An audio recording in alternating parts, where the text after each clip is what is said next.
이 계단이 한가운데 오면서요. 자, 여기 보통 현관 이런 데 두는 경우가 있어요. 현관. 그렇죠? 현관 이렇게 두는데, 요거는 생활 속의 지혜라고 하는 풍수에서 이런 얘기가 잠깐 나옵니다.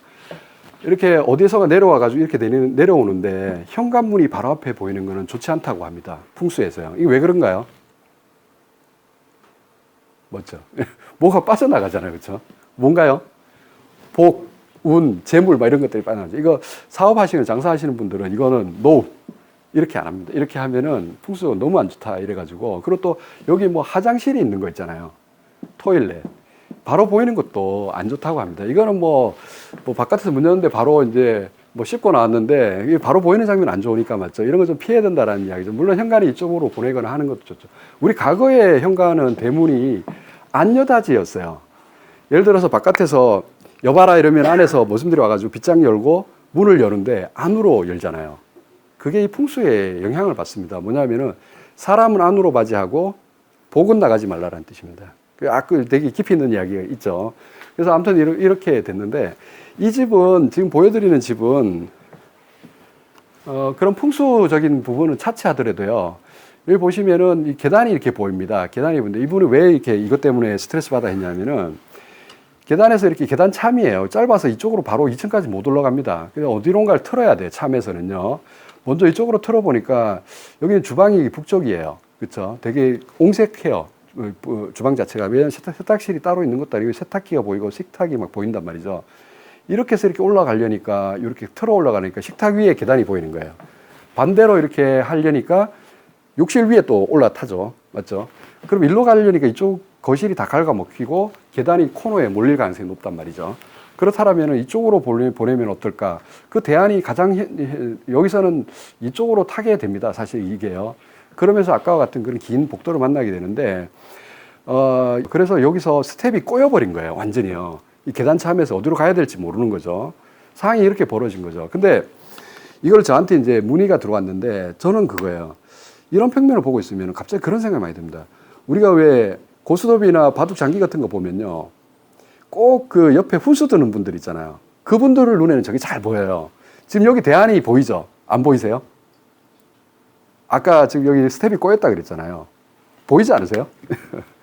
계단을 돌릴 생각을 안 하시는 거예요. 계단을 돌린다는 생각을. 아주 쉬운 방법이 있는데 계단 저기서 어느 방향으로 틀까요가 질문이에요. 여기서 계단 참에서 일로도 그렇고 일로도 가기도 이렇게 가기도 다 안 되니까 이게 실제로 질문은 어떻게 들어왔냐면요. 이게 그 새벽에 온 문자, 제가 그 스케치로 잘 보이게끔 컬러링을 한 거고, 사실 이게 계단이 이렇게 타고 이렇게 올라갑니다. 여기 보면 이렇게 가잖아요. 2층에서 이렇게 되죠. 그러니까 이분이 빗금을 친 거예요, 이렇게.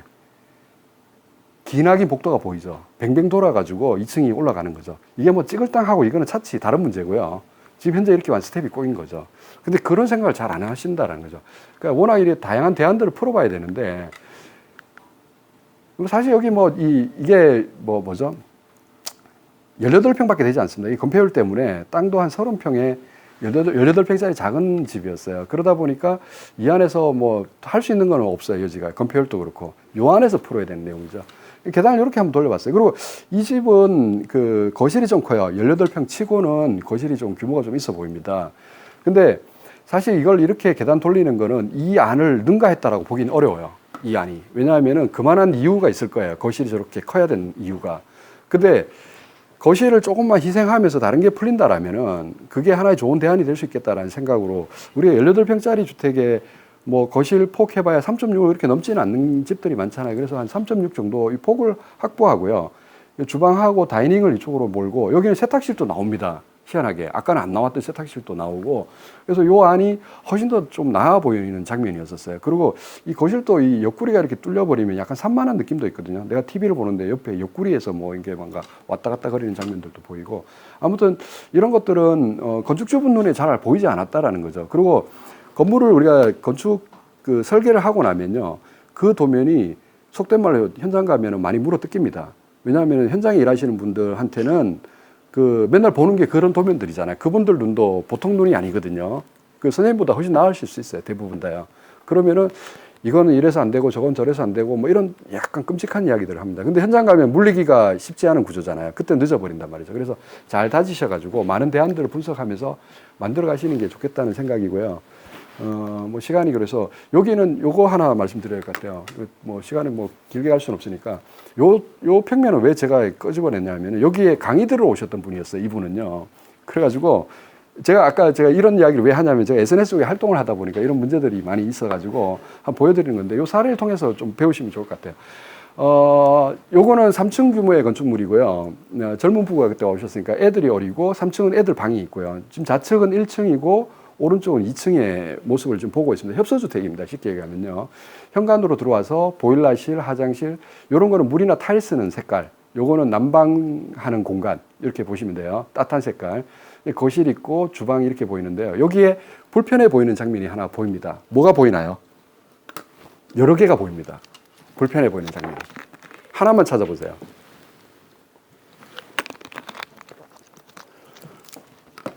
일단 제 눈에는요, 제일 먼저 화장실이 보입니다. 예. 거실에서 문이 이렇게 보이는 건 좀 좋아 보이진 않고, 화장실이 환기창이 없어요. 예. 외기에 면하는, 원래 화장실은 외기에 면하는 게 좋습니다. 자연습으로 이렇게 제가 하는 게 좋지, 환기 팬으로 의존하는 거는요, 좋은 것 같아요. 아파트는 어쩔 수 없다 그랬잖아요. 전원주택을 왔는데 이렇게 하실 이유가 없는데 이렇게 됐단 말이죠. 근데 이렇게 현재 됐잖아요. 그래서 문을 이쪽에다 여는 것도 안 좋아요. 주방하고 만나죠. 네. 그리고 이쪽으로 가려니까 보일러실이에요. 그래서 이게 해결이 되려면 보일러실이 어디론가 가야 된다는 거죠. 그래서 저는 이게 3층 건축물이라는 거에 주목합니다. 그 뭘 얘기하냐면은 보일러는 그 집의 한가운데 그 건물의 중간층 이게 효율적으로 제일 좋아요. 왜냐면은 3층을 만약에 이 보일러실에서 물을 데피려고 하면 6m라는 층고로 올라가잖아요. 하면 열이 그만큼 식어서 올라간다는 뜻이죠. 그래서 바로 그 층에 바로 보일러실이 있는 게 제일 좋은데 보일러실 여러 개 하면 공간적으로 안 되니까 가운데 층 2층으로 보낼 생각을 합니다. 제 머릿속에서는요. 그게 이제 화장실에 대한 문제고 두 번째는 뭐냐면은 요것만 보시면 안 돼요. 요 위에 층을 한번 보셔야 돼요. 요 위에 층에 보시면은 요게 무슨 표시인가요? 변기 표시를 한 거예요. 욕조, 샤워 이렇게 화장실이 있단 말이죠. 근데 요 아래를 보면은 이거는 층을 이렇게 생각하시다 보면은 이런 문제들이 생겨요. 아래층, 위층을 보는 게 아니라 그 층만 본다라는 거죠. 그러니까 나무만 보고 있어요. 숲을 보는 게 아니라. 그러니까 아래층을 보면은 식탁이 있단 말이죠. 그러면은 아름답지 못한 소리가 들릴 가능성이 높죠. 위에서. 물론 뭐 무서운 배관이라고 해가지고 뭐 소리를 잡아주긴 하지만 그것도 스물스물 들린다 합니다. 그리고 또 심리적으로 좋지 않은 것 같아요. 내 식탁 위에 화장실이 있는 거 있잖아요. 요거 좀 피했으면 좋겠다는 생각이고 또 하나는 이 보시면은 이 주방도 이 주방은 생명이 수납이에요. 사실 따져보면요. 아무리 살림을 안 하신다 하시더라도 기본적으로 수건을 깔고 가야 되는데 이 다이닝이 이렇게 있으면 물론 일로 연기하기 위해서 다이닝을 이렇게 배치를 했단 말이죠. 근데 다이닝 위에다가 뭐 상부장을 올리거나 이러진 않을 거란 말이죠. 그러면 수납은 요거밖에 없어요. 사실 냉장고 위에 수납은 뭐 거의 뭐 없다고 보면요. 요 아일랜드 키친바우 한샘 이런 데 가보시면은 그 메다에 한 2m짜리 이렇게 보일 겁니다. 그거 두 명 정도 편하게 앉지만 여러 명 앉기에 불편합니다. 밑에 하부에 수납을 강하게 하기 위해서 만들어 놓은 장면이죠. 그런 게 또 있고 또 마지막으로 뭐냐면은 요 세탁실의 공간이 이렇게 2층에 보이는데 이 세탁실을 가려면은 이 안방을 경유해 가지고 들어갑니다. 그렇죠? 우리가 보통 집을 이거는 왜냐하면 위층에 애들 있잖아요. 애들 위에 뭐 이렇게 빨래 슈트 같은 거 있잖아요. 우리 더스트 슈트처럼 떨어뜨리게끔 해가지고 저게 떨어지면 편하게는 할 수 있는데 중요한 건 뭐냐면은 안방을 경유해서 들어간다라는 게 이게 장면이 좀 안 좋았었어요. 뭐냐면 그래서 그때 그분들한테 뭐라고 말씀드리냐면은 집은 팔리는 집이어야 됩니다. 그런 집이면 좋겠습니다. 우리가 평생 살 것처럼 하지만 어떠한 이유 때문에 집이 팔리지 않으면은 뭐 좀 곤란하잖아요. 그것도요. 그러니까 우리가 예를 들어 가지고 뭐 몸이 안 좋거나 아니면 집을 꼭 팔아야 되는 상황이 벌어진다. 근데 이런 집은 참 팔리기가 좀 힘들어요. 왜 그런지 아시죠? 이거는 이 집에만 특화되어 있단 말이죠.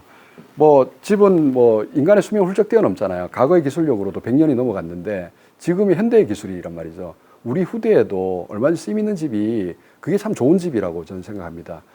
그리고 집이라는 게 사실 우리 나를 기억해주는 가장 좋은 장치인 것 같아요. 저도 우리 시골의 그 집 같은 거 보면 그 어느 분이 누가 우리 중조 때에서 지었고 어떤 이력을 갖고 있는지 다 있습니다. 그거는 그분을 기억하는 가장 좋은 장치이기도 합니다. 그래서 뭐 이건 다른 이야기인데 어떤 유명한 건축가가 이런 이야기를 합니다. 나는 내 집에서 이런 장면이 있었으면 좋겠다라고 이야기하는데 어떤 청춘 두 남녀가 내 집에서 있잖아요. 첫 키스를 하는 장면. 그 두 사람한테는 그 집은 평생 잊지 못하잖아요. 영원히. 그 사는 동안은. 그런 것처럼 집은 무언가에 기억되기를 원하고 그렇게 되고 싶다라는 거죠. 그래서 그만큼 집에 대한 생각들이 되게 강한데 그래서 그분도 이것 때문에 가장 그 스트레스 가장 많이 받고 있었던 거죠. 이게 잘 안 풀렸나 봐요. 세탁실 오는데. 근데 2층에 방도 있어야 되고 이랬는데 아까도 말씀드렸듯이 다른 눈으로 보면 보입니다. 저게. 약간 이렇게 90도로 로테이트를 딱 해버리면요. 저게 희한하게 풀립니다. 여기 건폐율 문제 때문에 여기 있는데 얘를 이제 다른 방식으로 풀긴 하는데 이런 여러 가지 문제들을 갖고 있었어요. 그래서 1층 부분을 화장실 있잖아요. 이렇게 문을 여는 거. 이게 보일러실이 이제 움직이면 되고, 요거는 선택 카드였었어요. 물론 이게 더 좋아가지고 이게 좋다고는 할 수 있지만, 수납은 이게 월등히 나으니까요. 요게 하나의 대안이 될 수 있겠다라는 생각을 하게 되고, 2층 같은 경우에는, 사실 2층은 이제 세탁실을 이쪽으로 보냅니다. 이제 계단 쪽에서 세탁실이 딱 보고, 방, 안방 이렇게 싹 돌려봅니다. 방이 일로 가고요. 요 떨어지는 요 건폐율 요 부분을 여기다 붙여버리고요. 발코니로 이렇게 붙여가지고 이렇게 싹 돌려보니까 다 해결돼요. 그리고 하이라이트는 뭐냐면 이 집에 보일러실이었어요.